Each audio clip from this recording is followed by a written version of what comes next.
오늘 말씀에는 두 가지의 잔치가 소개되고 있습니다. 첫 번째 잔치는 궁궐에서 열리는 잔치입니다. 모인 사람들도 그 시대의 상류 계층의 사람들, 대신들, 귀족들 이런 사람들입니다. 궁궐에서 열리는 잔치니까 음식도 당연히 산의 진미, 진수성찬이었을 것입니다. 그러나 또 하나의 잔치는 빈들에서 열리는 잔치입니다. 모인 사람들도 그 시대에 외롭고 불쌍한 사람들입니다. 특히 그 잔치의 메뉴는 참 잔치라고 하기는 좀 이상할 정도로 떡과 물고기입니다. 떡과 물고기는 그 당시 일반 서민들의 점심 도시락이었습니다. 자, 하나는 궁궐에서 열리는 잔치고 하나는 빈들에서 열리는 잔치입니다. 한쪽에는 진수성찬이 펼쳐져 있고 한쪽에는 떡과 물고기로 배를 채워야 하는 식사입니다. 한쪽에는 상류계층의 아주 지위 있는 사람들이 모여 있고 한쪽에는 그 시대에 외롭고 소외된 사람들이 모여 있습니다. 여러분은 어느 쪽 잔치에 가시기를 원하십니까? 우리 모두는 궁궐의 잔치를 가기를 원할 것입니다. 세상 모든 사람들은 궁궐의 잔치에 참여하기 위해서 그렇게 열심히 일하고 또 달려갑니다. 바로 며칠 전에 저희 고3 학생들 수능 시험을 봤는데, 자, 학생들뿐만 아니라 학부모들 또 선생님들 모두 하여튼 이 수능 시험 점수에 아주 민감한 지금 반응과 신경을 쏟고 있습니다. 왜 그렇습니까? 궁궐 잔치에 초대받기 위해서입니다.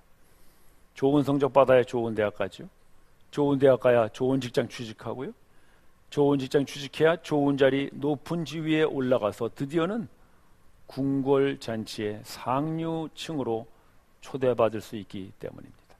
그러니까 어떻게 보면 우리는 어린애들부터 궁궐 잔치에 초청받게 하려고 열심히 교육이라는 이름으로 아이들을 몰아붙여오고 있지 않은가 싶습니다. 그러나 여러분, 우리가 잔치에 참여할 때 장소나 음식보다 더 중요하게 기억해야 할 것이 하나 있습니다. 그것은 누가 베푸는 잔치인가라는 것입니다. 자, 첫 번째 잔치는 누가 베푸는가? 21절 말씀 한번 보실까요? 21절 보시면 헤롯이 등장하죠. 즉 헤롯 왕이 베푸는 잔치입니다. 헤롯 왕은 그 당시 이스라엘을 3등분해서 다스렸던 왕 중에 한 사람인데, 특히 이 갈릴리 북부 지방을 다스렸던 지역의 왕입니다. 근데 이 헤롯 왕이 왜 잔치를 베푸냐 하면은 21절 계속 보시면 자기의 생일 축하를 위하여 잔치를 베푼 것입니다. 즉 첫 번째 잔치는 궁궐이고 화려한 음식이고 아주 상주천 사람들이 모였는데, 그 잔치의 주인공은 누굽니까? 헤롯 왕입니다. 거기에 모인 사람들은 모두 헤롯 왕을 축하하고 그의 기분을 맞춰주기 위하여 모인 사람들입니다. 그것이 궁궐의 잔치입니다. 사실 우리가 이렇게 사회생활 할 때에도 가끔 이런 파티에 초청받아 가본 적이 많이 있으실 것입니다. 그런데요, 어떤 사람이 그 파티를 주관하느냐에 따라서 상당히 이 불편한 자리들이 있습니다. 제가 예전에 직장 생활할 때 본사에서 사장님이 내려오시면 한 번씩 이렇게 간부 사원들을 모아가지고 회식을 해요. 뭐 파티라고까지 할 건 없지만 어쨌든 길게 이렇게 늘어앉아서 합니다. 그러면은 그 당시에는 한정식이라는 게 아주 고급 음식점에만 가서 먹었던 곳이에요. 요즘은 뭐 한정식 하면은 어디나 쉽게 먹을 수 있는데, 예전 그 70년대, 80년대 이때에는 한정식이라는 거는 정말 아주 이 고급 음식점, 그런 데나 가서 먹을 수 있는 것이었거든요. 사장님이 오시면 그런 데서 이제 회식을 합니다. 그럼 쭉 둘러앉죠. 그런데 그 자리는 사장님이 배설하신 자리이기 때문에 아무도 함부로 말할 수가 없습니다. 조용합니다. 그러다가 사장님이 이렇게 별로 우습지도 않아 한마디 툭 하면 그냥 기다렸다는 듯이 으하! 웃다가 또 확 이렇게 해야 돼요. 그것도 길게 웃으면 안 됩니다. 그럼 또 비웃는 것 같이 보이니까 또 조용합니다. 이렇게 옆에 앉은 사람은 잡담하면 안 됩니다. 그러면 얼른 탁 공장장이 앉아 그러죠. 지방방송 꺼. 조용. 그러다 사장님이 또 한마디 툭 던지면 또 앉아있다가 으아! 웃다가 확 끌려. 네. 왜냐하면 그 회식 자리는 사실 말로는 뭐 이렇게 간부들하고 식사하는 자리라고 하지만 사장님 비위 맞추는 자리입니다. 그러니까 아무리 뭐 그 산에 진미 진수성찬이 늘어져 있어도 야, 이게 먹어도 뭐 먹는 건지 뭔지 그러는 거죠. 그래 다 마치고 나오면은요 이거 뭐 밥을 먹은 건지 무슨 뭐 그냥 사장님 기분 맞추려고 앉아있다 나온 건지 좀 속이 씁쓸합니다. 자매님들, 우리 형제님들이 회식 좋아서 가는 거 아닌 거를 여러분 알아주시길 바랍니다. 다 가기 싫어도 가서 앉아 있어야 되고요. 먹기 싫어도 먹어야 되고 웃기 싫어도 웃어야 그저 가정을 지킬 수 있어서 가시는 형제님들의 이 회식 자리의 고통을 자매님들이 이해하시기를 바랍니다. 웃지 아멘이 아무도 없어. 따라서 자매님들 혹시 형제님이 나 오늘 회사에 회식이 있어 그러면 아이고 또 무슨 회식이야 이러지 마시고 늦게까지 그 회식 자리에 앉아있는 우리 형제들의 고충을 생각하셔서 자매님들도 주무시지 말고 다소곳이 앉아서 형제님들 퇴근할 때까지 집에 올 때까지 기다렸다가 아이고 여보 오늘도 어째 그 먹기 싫은 음식을 먹고 웃기 싫은 웃음을 웃고 앉아있었어 하고 잘 맞이하시길 바랍니다. 형제님들 맞죠? 요즘은 직장생활이 좀 많이 달라졌나요? 하여튼 저희들은 그런 시대에 살았습니다. 따라서 얼마나 좋은 음식이냐 얼마나 좋은 자리냐보다 중요한 것은 누가 그 연회의 주인공인가라는 것입니다. 따라서 헤롯은 자기를 위하여 사람들을 동원해서 잔치를 베푼 것이죠. 그 궁궐의 잔치의 주인공은 헤롯입니다. 그러나 또 하나의 잔치가 있는데 그 빈들에서의 잔치는 누가 배설하셨는가? 34절을 우리 보도록 하겠습니다. 34절 보시면 예수님께서 그 빈들에 모인 무리들을 보고 잔치를 베푸시는데 그 사람들 어떻게 보세요? 목자 없는 양같이 불쌍하게 보시고 잔치를 배설하십니다. 즉 그 빈들의 잔치는 예수님 자신을 위하여 베푸시는 잔치가 아니라 거기에 모인 사람들을 위하여 예수님이 베푸시는 잔치입니다. 따라서 그 잔치에서 가장 소중하게 대우받는 사람은 바로 거기에 있는 그 불쌍하고 외로운 사람들입니다. 그것이 예수님이 주관하시는 잔치입니다. 따라서 궁궐의 잔치는 헤롯 왕의 비유나 맞추려고 할 수 없이 가는 그런 잔치지만은 예수님이 베푸시는 잔치는 바로 여러분 자신을 위하여 예수님께서 친히 대접하고자 베푸시는 잔치입니다. 자, 여러분들 이제 어느 잔치에 가시겠습니까? 헤롯이 베푸는 궁궐의 잔치에 가시겠습니까? 예수님이 베푸시는 이 빈들의 잔치에 가시겠습니까? 비록 빈들이고 먹을 것은 떡과 물고기밖에 없다고 할지라도 거기에 진정으로 나를 위하고 나를 사랑하여 베푸는 잔치라면 거기가 가장 좋은 잔치임을 믿으십시오. 우리의 예배가 그런 것입니다. 예수님은 여러분들이 이 예배라는 잔치에 오셔서 여러분들이 가장 소중하고 가장 대접받는 사람으로 예수님께서 여러분들에게 이 잔치의 풍성함을 맛보게 하시기를 원하시는 예수님이십니다. 따라서 이 예배의 가장 소중한 분, 그분은 바로 여러분 자신입니다. 우리 옆에 분에게 그렇게 한번 인사하십시다. 형제가 자매가 가장 소중해. 인사 한번 하시죠.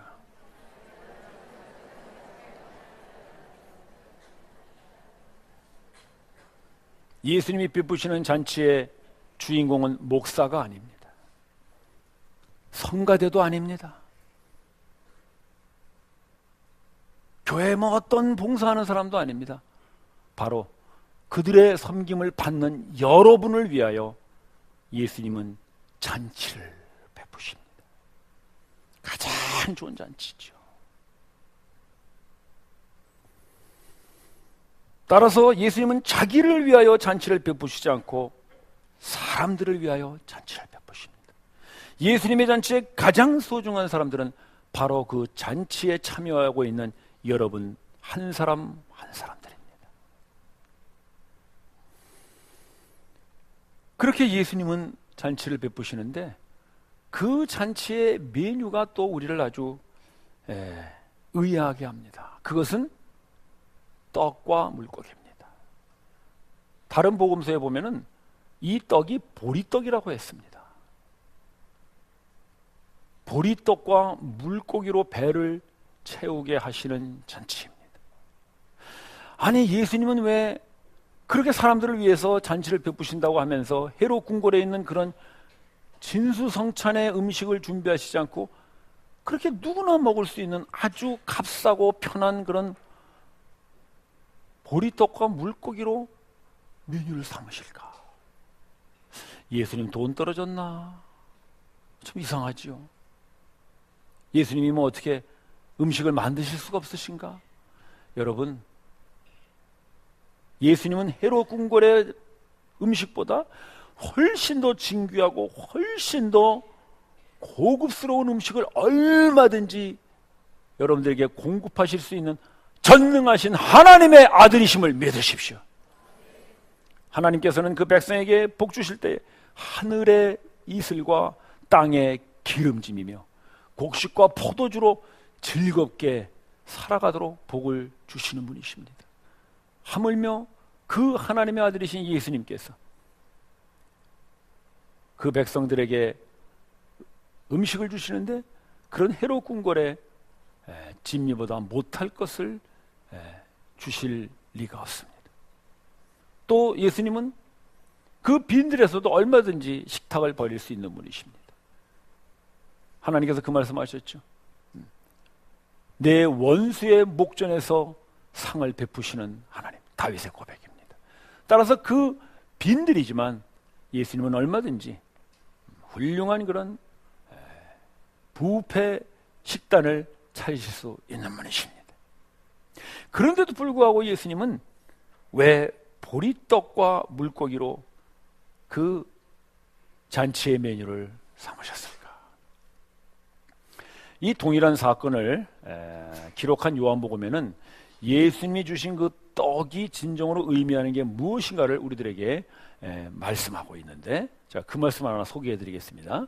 요한복음 6장 말씀인데요. 한번 보실까요? 여러분들이 한번 읽어보시기 바랍니다. 시작.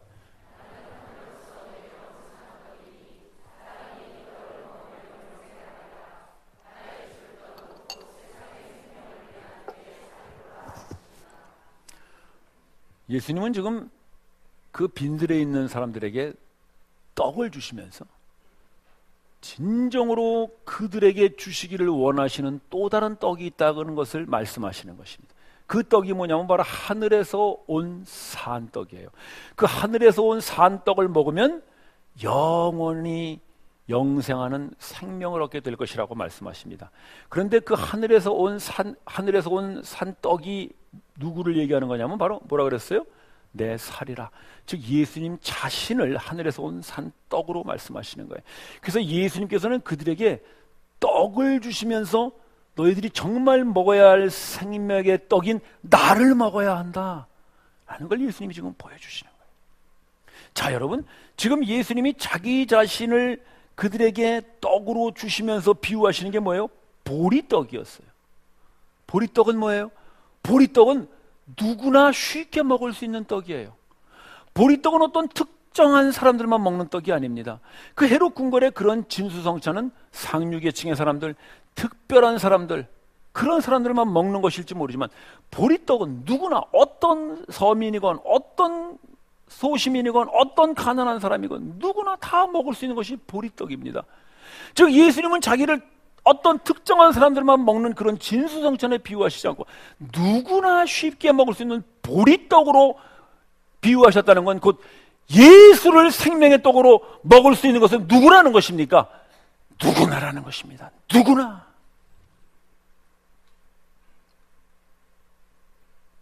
특정한 사람들 아니고 공부 잘하는 사람들 아니고 꼭 많이 배우고 가지고 무언가 이 세상의 성공과 출세의 지위를 가진 사람들 아니고 누구나 모두가 마치 보리떡은 쉽게 먹을 수 있는 것 같이 예수 그리스도를 생명의 떡으로 먹는 것은 누구나 먹을 수 있음을 예수님은 말씀하십니다. 따라서 우리가 예수님을 믿고 교회에 나오면서도 사실 우리가 예수님을 우리의 생명의 떡으로 받아들이는데 가장 우리를 가로막는 것은 그것은 바로 내 주제라고 하는 자기의 자격지심입니다. 그게 우리를 꽉 묶고 있는 거예요. 저도 고등학교 때 대학 시험을 봐가지고 한번 떨어진 적이 있습니다. 그게 참 이게 재수생이 되니까요 교회도 못 나가겠더라고요. 교회 가면 다 애들이 대학 받지 달고 왔다 갔다 하는데 저는 뭐 재수를 하고 있으니까. 그래서 교회는 대학생들만 가는 곳이구나 하고 저는 교회를 떠났었습니다. 혹시 며칠 전에 수능 시험 보고 우리 고3 학생들 중에 나는 성적도 안 나와서 재수하게 됐으니까 나중에 대학 들어가면 교회 가야지 하는 그런 학생이나 그런 학부모님들 계시다면 예수님은 그런 학생도 마음대로 먹을 수 있는 보리떡과 같은 분으로 이 땅에 오셨음을 믿으십시오. 공부 못해도 괜찮습니다. 공부 못한 애도 궁궐의 진수성찬은 못 먹을지 모르지만 보리떡은 먹을 수 있습니다. 혹시 교회를 나오고 예수님을 믿으면서도 나는 가진 것도 없고 헌금도 많이 못 드리고 나는 가난한데 내가 돈이라도 좀 많이 벌어서 어느 정도 좀 그래도 체면이나 지킬 수 있을 때 교회에 나가야지 하고 이제 오늘까지만 나오고 다음 주엔 오지 말아야지 라고 생각하시는 분 계시다면 오늘 주님이 여러분들도 쉽게 먹을 수 있는 보리떡으로 이 땅에 오셨음을 믿으십시오. 따라서 예수님은 이 세상에 귀족으로 오시지 않았습니다. 상류계층의 사람으로 오시지 않았습니다. 그분은 그 갈릴리 목수의 아들로 오셨습니다. 그분은 갈릴리 어부들의 친구로 오셨고 아무것도 가진 것 없고 아무것도 내놓을 수 없는 그 시대에 소외되고 버림받은 사람들의 이웃이며 위로자로 오셨습니다. 그리고 그분은 그 목자 없는 양같이 방황하는 빈들의 사람들에게 그분은 오셨습니다. 혹시 우리의 인생이 빈들과 같아서 언제나 마음이 허전하고 바람만 불어도 그냥 마음이 흔들리는 그런 사람들 계시다면 바로 여러분들이 서 있는 그 빈들에 예수님은 자신을 여러분들에게 떡으로 주시는 잔치를 베푸심을 믿으십시오. 우리는 그분을 떡으로 먹을 수 있습니다. 누구나 먹을 수 있습니다. 그래서 예수님은 자기 자신이 이런 누구나 먹을 수 있는 떡으로 오셨다는 것으로 그 구약에 예언되어진 말씀을 이루고 계십니다. 구약 이사야서 말씀을 제가 하나 보여드리겠어요. 이사야서 55장 1절. 자 보세요 여러분. 하나님께서 그 백성을 향하여 외치시는 말씀입니다. 뭐라 그래요? 누구든지예요. 돈 없는 자도 좋다. 값을 못 치르는 자도 좋다. 공부 못해도 좋다. 가난해도 좋다. 못 배워도 좋다. 어째도 좋다. 누구든지 목마른 자는 와서 마셔라. 값없이 마셔라.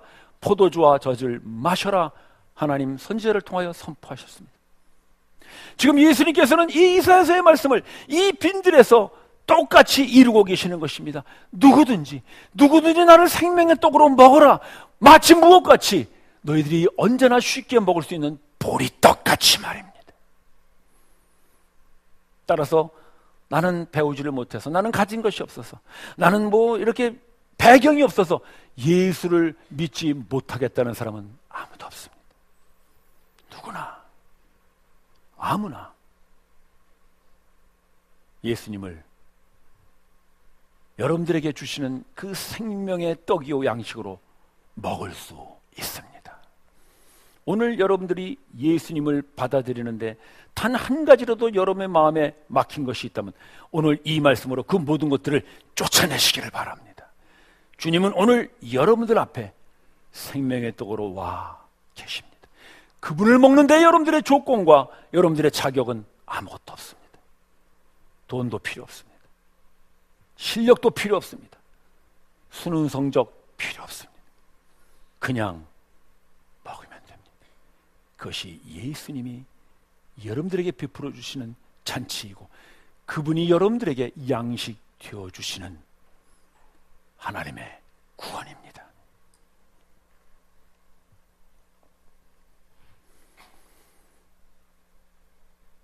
따라서 헤롯은 자기를 위하여 축하 잔치를 열었지만 예수님은 여러분을 위하여 빈들의 잔치를 여십니다. 겉에서 보기에는 헤롯의 잔치가 화려한 것 같습니다. 그러나 그 화려해 보이는 헤롯의 잔치는 비참하게 끝납니다. 우리 28절을 한번 보실까요? 28절.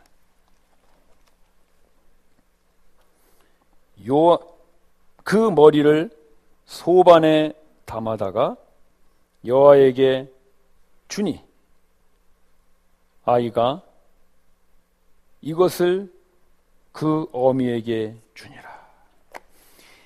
헤롯은 그 잔치에서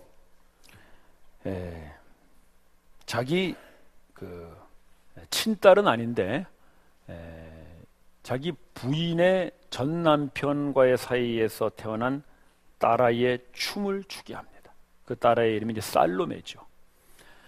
살로메라고 옛날에 그 연극이 있었는데 제가 한번 가봤는데 그냥 한 1시간 하는데 한 50분이 그 살로메 역으로 나온 여자 춤이에요.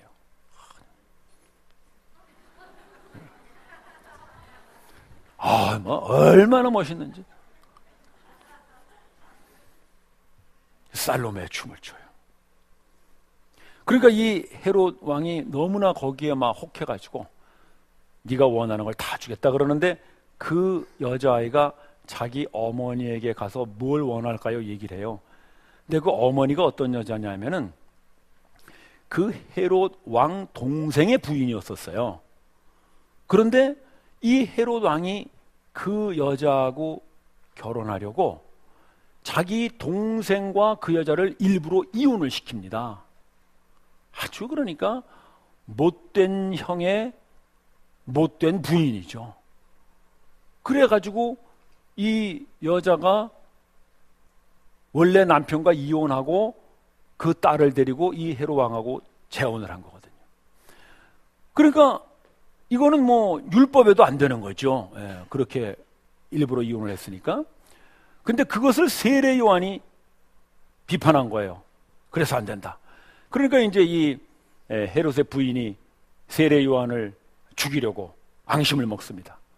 그래서 기회를 보고 있었는데 자기 딸이 와가지고 무엇이든지 원하는 대로 달랩니다. 그러니까 이 여자가 원하는데 뭘 원했느냐? 세례 요한의 목을 베가지고 쟁반에 담아달라 그래라. 아이고 무서워. 여러분 형제님들 여자 조심하세요. 이게 여자예요.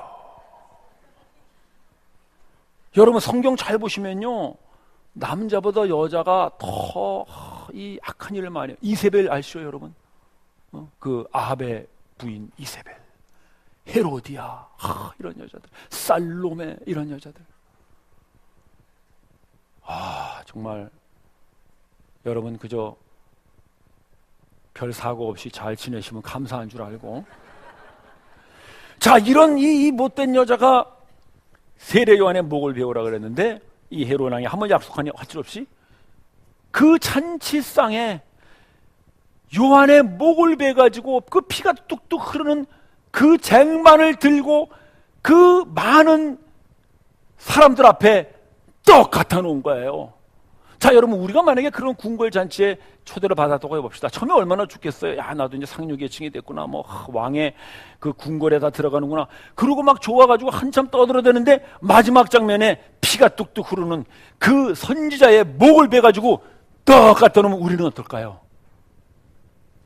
그것이 바로 세상 사람들이 찾는 힘과 권력이 주관하는 잔치의 마지막임을 여러분 기억하십시오. 그래서 10년 세도가 없다는 말이 거기서 나오는 거예요. 그때는 힘과 권력으로 막 하늘을 나르는 새도 떨어뜨릴 것 같이 큰 소리 뻥뻥 치지만 그 세력이 끝나고 나면 거기에는 비참한 사람을 죽이고 죽는 그런 것으로 그 잔치는 끝나고 맙니다. 그것이 헤롯의 궁궐의 잔치의 결말이었어요. 그러나 예수님이 베푼 이 빈들의 잔치는 어떻게 끝났는가? 자, 우리 43절 한번 보십시다. 43절. 남은 떡 조각과 물고기를 12바구니에 차게 거두었으며. 지금 거기 모인 사람들 남자 한 5,000명, 그 수많은 사람들이 다 배불리 먹고도 12바구니가 꽉 차도록 남았어요. 12바구니라는 것은 그 시대 이스라엘 12지파를 의미한다고 볼 수가 있죠. 즉 거기에 모인 사람들뿐만이 아니라 온 나라와 온 민족이 다 배불리 먹고 만족할 수 있게 채우시는 것이 바로 예수 그리스도의 생명의 떡임을 믿으십시오. 그것이 바로 예수님께서 베푸시는 빈들의 잔치의 마지막입니다. 한쪽의 잔치는 화려하게 시작됐지만 피 흘리는 죽음으로 마무리됐고, 또 한편의 잔치는 비록 부인들의 그 보리떡과 물고기밖에 없는 것 같지만 그 마지막은 그것으로 배불리고, 그뿐만 아니라 모든 나라와 모든 민족이 다 배불리 먹을 수 있는 풍성함과 넉넉함으로 그 잔치는 맺습니다. 뭘 말하는 것이겠습니까? 이것이 바로 우리의 인생이 아닐까요? 우리의 인생을 어쨌든 헤롯 궁궐의 잔치에 참여하는 그 일을 위해서 우리는 열심히 뛰어갑니다. 그러나 그렇게 해서 참여했다고 할지언정, 거기서 아무리 산의 진미와 진수성찬을 먹었다고 할지언정, 그 마지막은 피 흘리는 선지자의 목을 보아야 하는 죽음입니다. 그러나 비록 우리의 인생이 빈들과 같이 외롭고 쓸쓸하고 마치 우리 혼자 서 있는 것 같다고 할지라도 그 자리에 예수님께서 잔치를 베풀어 주고 계시다면, 여러분의 인생 마지막은 12바구니가 꽉 차는 넘치는 풍족함과 같이 그렇게 여러분도 만족하고 여러분들의 주변 사람들도 만족한 그런 넉넉한 인생으로 맞춰지리라 믿습니다. 우리 인생은 마치 어떤 잔치를 살아가는가를 말하는 것 같습니다. 세상의 잔치인가, 빈들의 잔치인가, 헤롯의 잔치인가, 예수님의 잔치인가. 오늘 빈들과 같은 우리 인생에 예수님이 찾아오셔서 자기 자신을 여러분들에게 배부르고 만족한 떡으로 주십니다. 그분을 여러분의 양식 삼고 여러분들의 인생이 항상 예수의 생명의 떡으로 인하여 만족하고 기쁜, 그리고 넉넉함으로 남는 그런 생명의 삶들이 되시기를 주님의 이름으로 축원합니다. 기도드리십시다.